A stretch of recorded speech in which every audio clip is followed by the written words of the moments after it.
Ya más de 5 meses, ¿no?, de la ofensiva israelí allí en el territorio de la Franja de Gaza y no es agradable hablar de números, ¿no?, pero está aquí Marcelo García con nosotros. Más de 32.000, al menos, los muertos, ¿no?, palestinos Sí. allí en la Franja de Gaza. Marcelo, ¿cómo estás? Hola Buenas Santi, ¿qué tardes. tal? Buenas tardes, ¿cómo estás? Bienvenido. Como siempre, gracias, un gusto estar acá. Mirá, vos sabés que hoy a la mañana miraba en redes sociales, en el sitio de una institución importante de la comunidad judía mundial, y el encabezado decía: cuando odias a un grupo, cuando odias a un colectivo, odias a todos. Y me quedó rebotando esa pregunta, ¿no? Viendo sobre todo este informe que acabamos de presentar. Tal vez lo mejor que a mí me ha dejado la investigación histórica es la generación de interrogantes, más que de certezas, ¿no? Y este interrogante creo que lo tenemos que tener como norte, ¿no? Como una de las premisas diarias en esta situación, no solamente en lo que sucede en Gaza, en Oriente Medio.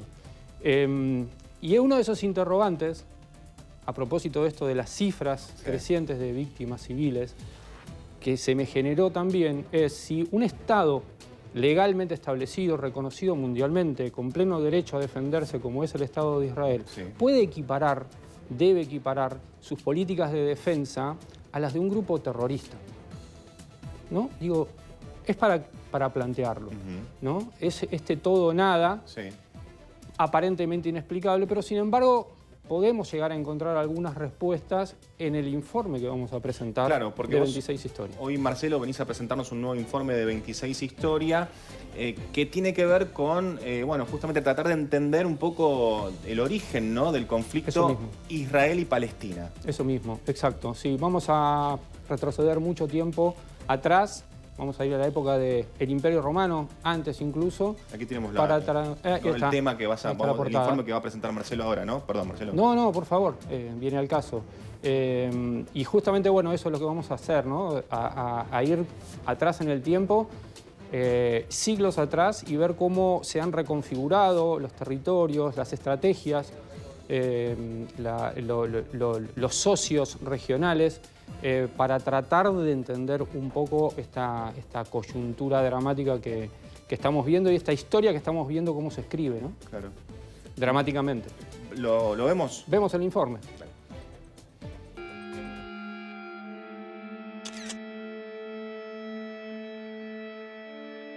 El actual conflicto entre israelíes y palestinos se presenta como una interminable disputa territorial. Un argumento muy difundido sostiene que en el territorio del presente Estado de Israel residía un milenario pueblo árabe palestino que fue desalojado a las fuerzas por los judíos sionistas. Pero antes de dar por cierta esta afirmación, deben analizarse los hechos históricos. Desde el siglo II, los romanos usaron la denominación de Siria-Palestina para la ciudad de Jerusalén y otras zonas cercanas, aunque eso no era correcto. En griego, Palestina quería decir tierra de filisteos, pero estos nunca llegaron a ocupar más que un pequeño territorio en la costa mediterránea oriental, incluida parte de la actual Franja de Gaza, y ya no existían desde hacía siglos. Además, los romanos habían conquistado el reino de Judá, al que nombraron como provincia de Judea.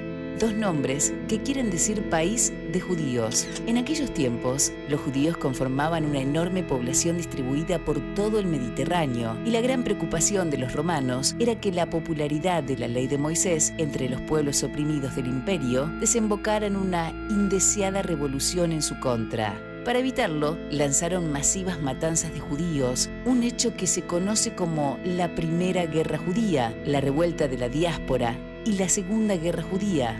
Varias fuentes afirman que los romanos asesinaron más judíos que Adolf Hitler en tiempos del nazismo. Al terminar el genocidio y tras destruir Jerusalén en el siglo II, el emperador Adriano fomentó la inmigración de griegos para poblarla y prohibió la entrada, bajo pena de muerte, a los judíos. Así, la ciudad fue renombrada como Aelia Capitolina y el área circundante como Siria-Palestina. En términos políticos, Palestina quiere decir aquí no hay judíos, ni tampoco se permiten, pese a lo cual mucha población judía se quedó en su tierra santa y otros regresaron, mientras que los romanos siguieron refiriéndose al lugar como Judea. Con los años, el nombre Palestina cayó en desuso y ya no tuvo un claro referente. Bajo el Imperio Turco Otomano, dominador desde el siglo XVI, no existía entidad administrativa o política alguna que fuera llamada Palestina. En el siglo XX, tras quitarle Oriente Medio a los turcos, en la Primera Guerra Mundial, los británicos revivieron el nombre y crearon el Mandato Británico de Palestina. Surge el interrogante: si el nombre de Palestina es una invención de los romanos y los británicos, ¿quiénes son entonces los palestinos? Saddam Hussein, quien fuera jefe de operaciones militares de la Organización para la Liberación de Palestina, OLP, actualmente conocida como la Autoridad Palestina, dio una posible respuesta: los árabes somos un solo pueblo. Es solo por razones políticas que apoyamos nuestra identidad palestina con cuidado, pues es de interés nacional que los árabes aprendan a promover la existencia de un Estado palestino independiente en oposición al sionismo. Es verdad, la existencia de una identidad palestina está ahí solo por razones tácticas. La fundación de un Estado palestino es una nueva herramienta para continuar la lucha contra Israel por la unidad árabe, aseguró. En sucesivos años de guerra, a partir de 1948, cada intento de varios países árabes fue sofocado por Israel y fue necesario un nuevo argumento, una efectiva estrategia de guerra política con altas dosis de terrorismo y diplomacia para conseguir lo que la campaña militar abierta no lograba. La primera constitución de la OLP, creada en 1964, parece confirmar los dichos de Hussein. En el artículo 2, la OLP definió a Palestina con las fronteras que tenían tiempos del mandato británico, de 1922. De todos modos, la OLP ni siquiera adoptó realmente la definición británica y en el artículo 24 de su constitución afirma explícitamente que Judea, Samaria y Gaza, los territorios que reclama actualmente para su anhelado Estado, no eran palestinos. Reza el mencionado artículo: esta organización no reclama soberanía territorial sobre Cisjordania en el reino hashemí de Jordania, ni en la Franja de Gaza. En 1968 la OLP reescribió su constitución y en esa oportunidad la definición de Palestina ya no excluyó a Gaza, Judea y Samaria. La OLP, en efecto, pasaba a reclamar esos codiciados territorios. Lo sucedido a partir de 1964 explica ese cambio de rumbo. Cuando la OLP escribió su primera constitución, Egipto ocupaba ilegalmente Gaza y Jordania hacía lo propio en Judea y Samaria, tras lo cual los árabes se lanzaron a la guerra de 1967, más conocida como la Guerra de los 6 Días, una oportunidad aprovechada por los israelíes para ocupar los territorios de Gaza, Judea y Samaria, entre otros. Fue por esto que en 1968 la OLP reescribió su constitución para incorporar esas tierras en su definición de Palestina. De este modo, las fronteras palestinas se hicieron flexibles y se redibujaron para rodear el territorio controlado por el Estado de Israel. Dicho de otro modo, los límites de Palestina se retrasaron con la única finalidad de reforzar sus propios argumentos en la lucha contra Israel. El resto es historia.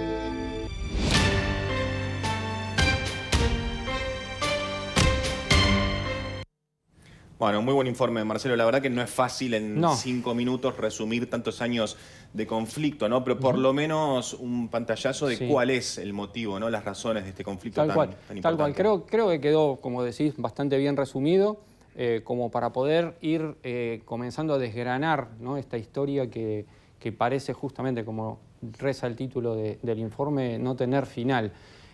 De vuelta, alguna respuesta a esos posibles interrogantes, ¿no? Todo parece indicar, la historia misma parece indicar que la población judía establecida desde hace siglos allí fue raleada, fue corrida de lado y lo interesante para mí fue también ver cómo se abroqueló el mundo árabe, ¿sí? Utilizando inclusive a la población palestina, en gran parte como carne de cañón, en esta guerra en la que hay intereses que obviamente se nos están escapando y que tal vez desde la guerra de los 6 días, que parece haberse extendido hasta hoy y que no parece haber tenido freno, tal vez una posible solución sea el Estado compartido o el territorio compartido. Digo, algo que se planteó, ¿no? algo que se planteó, sí, y que cada vez con más insistencia. Así que bueno, creo que acá... Bien, Marcelo, hasta acá llegamos. por supuesto, quienes quieran volver a ver los informes, los pueden ver en el canal de YouTube del canal, ¿no? Sí, claro, Del canal con 26. el hashtag 26historia, ahí tienen una playlist y pueden ver Con todos los informes. Todos los informes que hemos venido presentando, los que presentamos aquí también en 26 News. Sí. Y en la web también con la nota correspondiente. Bien, bueno, te esperamos la semana que viene. Claro que sí. Por supuesto. Bueno, Muchas gracias. Seguimos, gracias Marcelo. Seguimos vos. con más información con Manuel Castro.